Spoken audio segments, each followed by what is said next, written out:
New stuff from El Salvador. We have just some very rapid developments.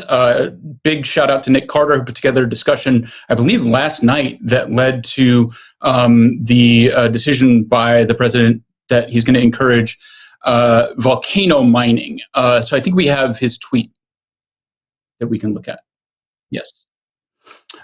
So he's going to instruct their geothermal power company to make some green energy available. So this speaks to a lot of issues, and I think Zach wanted to jump in and get us going.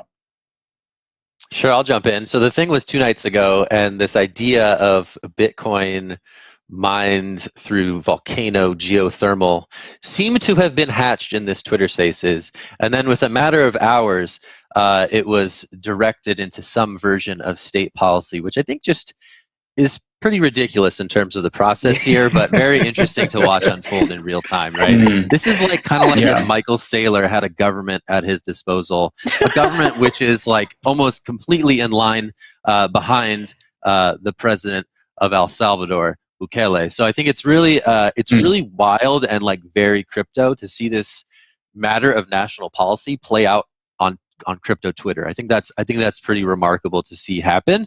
I think Danny Nelson was able to file a story in this and sort of do the TikTok of events, right? In the wee morning hours of Wednesday on Twitter, this idea was barely hatched, and then a mere hours later, there was a directive to the power company, and the power company guy replied, "Yes, Presidente, we can do it."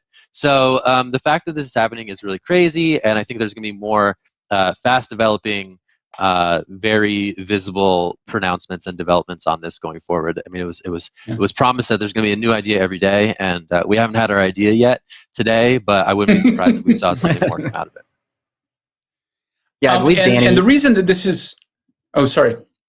No, I just was going to say, I believe Danny and Nelson used the word bristling speed in that piece, which I thought was really apt because it does make your hair stand a bit on end just how quickly this is going, and kind of and I will say like the informal process of just like, all right, to Twitter Spaces, like to actual government policy. And I think that there could be a lot of implications there for maybe potential fallouts down the road. Like I want to see all these bases covered. But David, how does this fit into the narrative of like stranded energy being used to do Bitcoin mining, particularly within the larger context of this carbon footprint conversation that's been ongoing for months now? Right.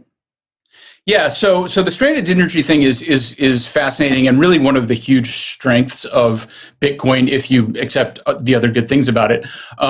We've seen the reason that China was so big in crypto mining is because they had, for a time, a lot of stranded energy in their hydroelectric dams in the western part of the country.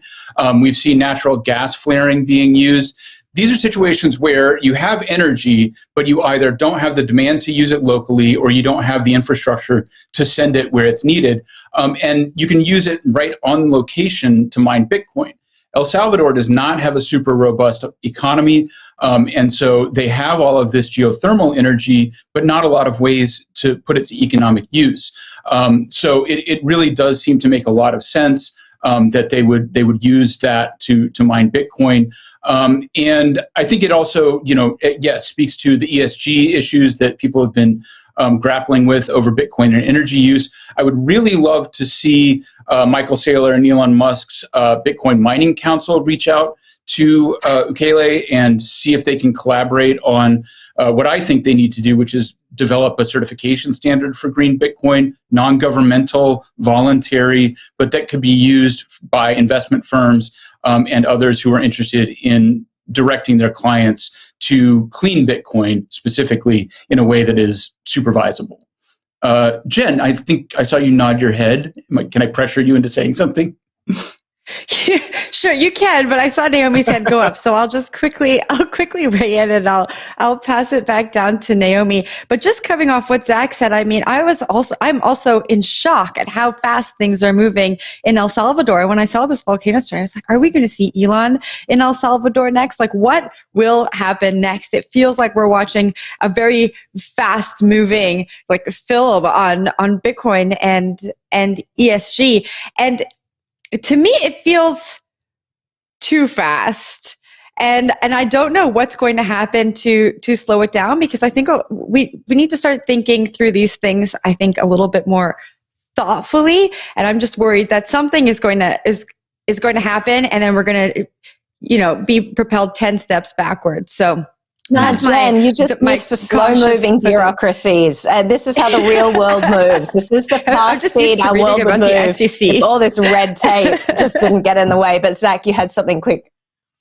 I'll take the red tape of democratic process over the bristling speed of autocracy most days. But it's going to be interesting to see the reckoning when all these Bitcoiners, get caught up in some crazy thing that this guy does, and they have it on their conscience. I do have an update from the Twitter sphere. Crypto entrepreneur Brock Pierce has been cited shaking hands with the U.S. ambassador. No, El Salvador's U.S. ambassador. So that is the latest update on the El Salvador. The new Puerto Crypto maybe. We need to have an El Salvador watch only banner. Costs you like 3 Bitcoin.